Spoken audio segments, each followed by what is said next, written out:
जय श्री कृष्ण दोस्तों, हर हर महादेव।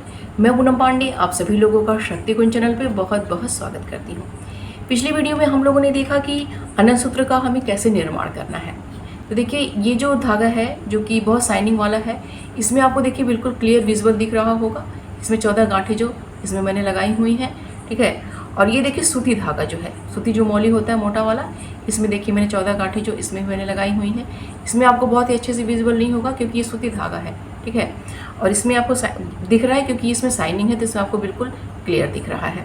तो मैंने पिछली वीडियो में बताया था कि जब गांठें हम लगाएंगे तो ओम अनंताय नमः कहते हुए जो गांठें हम लगाएंगे, या तो आप बोलेंगे ओम अनंताय नमः, या फिर बोलेंगे श्री अनंताय नमः, या फिर केवल जो है अनंताय नमः कहते हुए जो है 14 गांठें हम लगा लेंगे। तो अब जो पूजा कैसे करनी है उसको हम देखते हैं। तो इसको मैं हटा दे रही हूँ, इससे मैं आपको बता रही हूँ। तो एक देखिए, जब हम अपना पूजन पाठन करने लगेंगे, अपना इसको हम तैयार कर लेंगे, अपना जो है हम अनंत सूत्र हम, तो एक थाली हम साफ़ सुथरा प्लेट लेंगे। उस पर जो है या तो देखिए हम स्वास्तिक बना लेंगे कुमकुम से, या फिर देखिए वहाँ पे जो है हम ओम लिख लेंगे, ठीक है। रख के ये जो हमने बनाया हुआ है अनंत सूत्र, उसको यहाँ पे रख लेंगे। जितने भी आपने बनाए हुए हैं, एक बनाए हुए थे, 4 बनाए हुए हैं, सब जो है अच्छे से जो है लाइन से जो है अच्छे से यहाँ पे रख दीजिएगा, तो लाइन से सीधे सीधे करके, ठीक। अब जो अपने पास हमें पूजा के लिए क्या क्या लेना है, हल्दी, कुमकुम और पुष्प, 3 चीज़ हमें देखिए पूजा के लिए चाहिए। बस इतने से हमको पूजा इस पर करना हुआ है। हल्दी कुमकुम को गीला करके अलग अलग से रख लीजिएगा, हल्दी को भी गीला कर लीजिएगा, कुमकुम को भी गीला कर लीजिएगा। जब इस तरीके से अपना जो है अनंत सूत्र अपने प्लेट में हम रख लेंगे, अब पहले सबसे पहले हमें अनंत सूत्र से देखिए इनको प्रार्थना करना है, इनको हमको प्रणाम करना है। तो अपने दोनों हाथों को जोड़ के जो है हम जो है मंत्र बोलेंगे। मैं देखिए संस्कृत में भी बताऊंगी, फिर उसका अर्थ मैं हिंदी में भी बताऊंगी। मंत्र हम बोलेंगे, अनंताय नमस्तुभ्यं सहस्रशीर्षे नमः, नमोस्तु पद्मनाभाय नागानां पतये नमः, अनन्तः कामदः कामानन्तो मे प्रयक्षतु, अनंतो दोरूपेण पुत्र पौत्रान प्रवर्धतु। ये हमें संस्कृत में मंत्र बोलेंगे। इसका हिंदी में अर्थ है, हे अनंत, आपको नमस्कार है, आप सहस्त्र शीर्षों वाले हैं, आपको नमस्कार है। पद्मनाभ को नमस्कार है, नागों के स्वामी के लिए नमस्कार है। आप अनंत कामों के दाता हैं, आप मुझे वह काम दें। अनंत डोरा रूप में मेरे पुत्र पौत्रों को बढ़ाइए। इसके अलावा देखिए, ये तो जो मैंने संस्कृत में श्लोक बोला उसका जो ये हिंदी में अर्थ है। इसके अलावा इसमें आप हिंदी में और भी कुछ देखिए आप अपने हिसाब से जोड़ सकते हैं कि हे अनंत सूत्र, मैंने जो है अनंत चतुर्दशी के दिन आपका निर्माण किया हुआ है। आप जो अगर आपकी कोई मनोकामना है कि मेरे जीवन में जो भी संकट चल रहा है, जो भी आपको बोलना है, ये संकट इसको दूर कीजिए। कोई आपकी मनोकामना है तो इस मनोकामना को मेरी आप पूर्ण कीजिए। इस मनोकामना से मैंने आपका ये निर्माण किया हुआ है, ठीक है। तो ऐसा भी बोल के जो है आप यहाँ पे इनसे प्रार्थना आप कर लेंगे, ठीक है। धन धान्य की कामना है, पुत्र की कामना है, जीवन में चल रहे संकटों के नाश करने की कामना, तो वो सब बोल दीजिएगा, ठीक। यहाँ पे पहले हमको प्रणाम कर लेना है, प्रार्थना कर लेनी है। अब जो है यहाँ पे देखिए जो 14 जो हमारे ये गांठ लगे हुए हैं, तो 14 नामों से इनका हमें पूजन करना होता है। तो जब हम एक एक नाम हम बोलते जाएंगे और एक एक गांठ पे जो है हम एक बार हल्दी लगाएंगे, फिर कुमकुम लगाएंगे और एक पुष्प लेंगे। जो गांठ के ऊपर हम अगर एक पंखुड़ी है तब तो यहाँ पे देखिए हम रख सकते हैं, लेकिन अगर पुष्प है तो एक गांठ के ऊपर लगा के बगल में इसको हम रख देंगे। तो पहले मैं आपको हिंदी में देखिए आपको 14 नाम जो मैं आपको बता रही हूँ। देखिए, पहला नाम है श्री, मोहिनी, पद्मिनी, महाबला, अजा, मंगला, वरदा, शुभा, जरा, विजया, जयंती, पापनाशिनी, विश्वरूपा, सर्वमंगला। ये जो 14 नाम है, इन्हीं नामों से हमें पूजन करना होता है। तो अब जो केवल नाम लेके तो हम पूजन कर नहीं सकते हैं, तो इन्हीं नामों को हम मंत्रों के रूप में बोल के फिर हम पूजन करेंगे, ठीक है। तो जैसे मान लीजिए श्री है तो इसको हम बोलेंगे श्रीय नमः। फिर मोहिनी नाम है तो बोलेंगे मोहिन्याय नमः। इसी तरीके से मैं देखिए सब जो है स्क्रीन पे मैं लिख दूंगी, आप लोग उसको देख के अच्छे से स्क्रीनशॉट ले लीजिएगा, या फिर जैसे आप पूजन जब आप करने लगिएगा तो देखिए उस वक्त आप जो है वीडियो चला के आप एक एक जो है नाम सुन सुन के बोल बोल के पूजन अपना आप कर सकते हैं, ठीक। तो बस एक एक नाम बोलते जाएंगे, एक एक गांठ के ऊपर जो है अपनी अनामिका उंगली से सीधे हाथ से जो है एक बार हल्दी लेके गीली, इसलिए मैंने कहा ना हल्दी गीली रखिएगा, कुमकुम भी गीला रखिएगा। इस गांठ के ऊपर लगाएंगे, वो गांठ के ऊपर लगा के पुष्प चढ़ा के बगल में से रख देंगे, ठीक।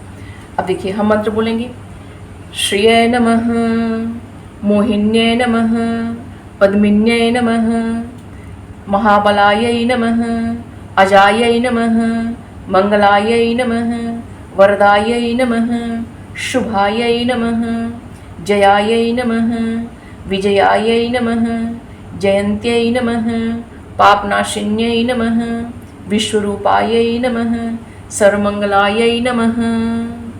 एक एक नाम बोलते जाएंगे, सब पूजन ऐसे कर लेंगे। तो हमारा ये 14 जो गांठों का पूजन यहाँ पे हमारा हो गया। तो अब हमने प्रार्थना भी कर लिया, हमने पूजन भी यहाँ पे कर लिया मंत्रों के माध्यम से। अब जो है इन मंत्रों के माध्यम से इसे बांधा भी जाता है, ठीक है।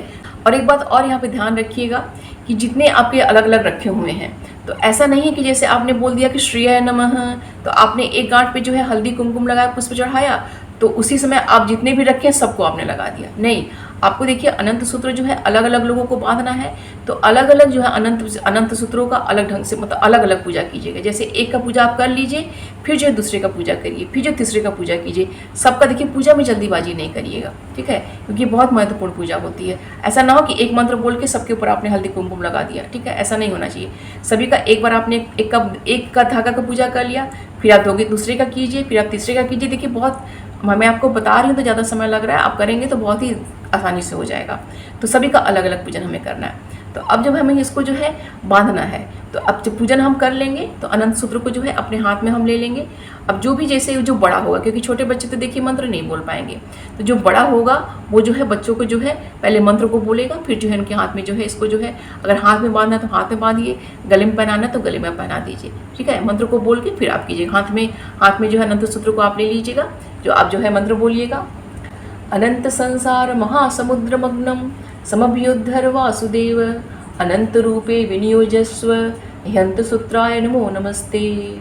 इसका हिंदी में अर्थ है, जिसका अंत नहीं है, ऐसे संसार रूपी समुद्र में डूबे हुए मुझे हे वासुदेव बचाकर अपने अनंत रूप में लगा लें। अनंत सूत्र के लिए बारंबार नमस्कार है। ये तो देखिए हो गया कि ये जो मंत्र है उसका हिंदी में अर्थ। इसके अलावा ये मंत्र बोल के आप ये जो आप हिंदी में भी बोल सकते हैं, संस्कृत में भी बोल सकते हैं। इसके अलावा आप अपने अगर कोई मनोकामना है, जिससे आपको कोई और भी आपको बोलना है, तो वो भी आप जैसे बोल के कि है अनंत सूत्र मेरे बच्चे की रक्षा करिए, पति की जो भी है रक्षा करिए, उसको धन धान्य से परिपूर्ण कीजिए, सभी संकटों मुसीबतों से बचा के रखिए, ये सब भी बोल के जो है इस अनंत सूत्र को जो आप पहना दीजिएगा, ठीक है। अब देखिए अनंत सूत्र हमने पहन लिया, तो अगर जैसे पहली बार आप पहन रहे हैं तब तो आपको ठीक है। जैसे आपने इसके पहले भी मान लीजिए पहना हुआ है, तो पुराना सूत्र पहले आपको निकालना नहीं है। पहले जो है नया सूत्र जो नया वाला सूत्र पहले आप बांधेंगे, फिर जो है पुराना सूत्र को आप काट के जो निकालेंगे उसका विसर्जन आप करेंगे। देखिए जो लोग पहले से पहने हुए हैं उसके लिए भी देखिए जो मंत्र है, ठीक है, मंत्र जो बोलना है, जो धागा निकालने का, जो पुराने जो धागा का निकालने का जो मंत्र है वो इस तरीके से है, नमः सर्वहितार्थाय जगदानंद कारक जीर्ण दोर ममुम देव ऋषिजे हम तदाज्ञया। इसका हिंदी में अर्थ है, हे संसार को आनंद करने वाले सबके हितैषी, आपके लिए नमस्कार है। हे देव, मैं आपकी आज्ञा से इस पुराने डोरे का विसर्जन करता हूँ। यह कहते हुए जो है आप अपना धागा काट के जो है आप निकाल दीजिएगा, तो बहते हुए जल में जो है इसको प्रवाहित कर दीजिएगा, या तो किसी गमले में या तो किसी पेड़ के पास जो है थोड़ा सा मिट्टी जो है गड्ढा करके उस जो धागे को जो है वहाँ पे आप दबा दीजिएगा, ठीक है, क्योंकि पैर से ये धागा नहीं लगना चाहिए, बहुत ही पवित्र धागा होता है। तो इस तरीके से हम अपने अनंत धागा का निर्माण करके इसका पूजन करके अपने हाथ में भी बांध के रखना है। अब देखिए अनंत सूत्र को 1 साल देखिए बांध कर रखना चाहिए। जब नया अनंत चतुर्दशी आए तो उसमें जो है आप नया फिर पहनिए, पुराने को जो आप निकाल दीजिए। लेकिन अगर किन्हीं कारणों से इतना लंबा 1 साल तक आप नहीं पहन सकते हैं तो फिर 14 दिनों तक इसको आप पहन के रखिएगा, ठीक है। अनंत चतुर्दशी को उसको बांध लीजिएगा, और जिस दिन पितृ विसर्जन होगा, क्योंकि उसके बाद देखिए आपका पितृपक्ष शुरू हो जाता है, तो पितृ अमावस्या जिस दिन होता है, सर्वपितृ अमावस्या, उसी दिन जो है इसको जो है आप विसर्जित कर दीजिएगा निकाल के, ठीक है। और अगर मान लीजिए कि जैसे आपको साल भर पहनने का मन है, आप अपने बांध के अपने रखा हुआ है, बीच में मान लीजिए किन्हीं कारणों से ये टूट जाता है या कुछ खंडित हो जाता है या कुछ ऐसा हो जाता है, तो टेंशन लेने वाली बात नहीं, कुछ भी नहीं है। आप भगवान से प्रार्थना कर दीजिएगा कि हे प्रभु मेरा ये टूट गया है, खंडित हो गया है, ठीक है। तो इस तरीके से जो है आप ऐसा भी कर सकते हैं। जो आपका टूटा खंडित रहेगा उसको जो है आप मिट्टी में दबा के विसर्जित कर दीजिएगा, या बहते हुए जल में जो है आप उसको जो है प्रवाहित कर दीजिएगा, ठीक है। तो उम्मीद करती हूँ कि यह वीडियो आप सभी के लिए बहुत ही हेल्पफुल होगा। वीडियो पसंद आएगा तो प्लीज़ लाइक कीजिएगा, शेयर कीजिएगा। चैनल पर अगर नए हैं तो प्लीज़ चैनल को सब्सक्राइब अवश्य कर लीजिएगा। मिलते हैं अगले वीडियो में। अपना और अपनों का ख्याल रखिएगा। जय श्री कृष्ण, हर हर महादेव।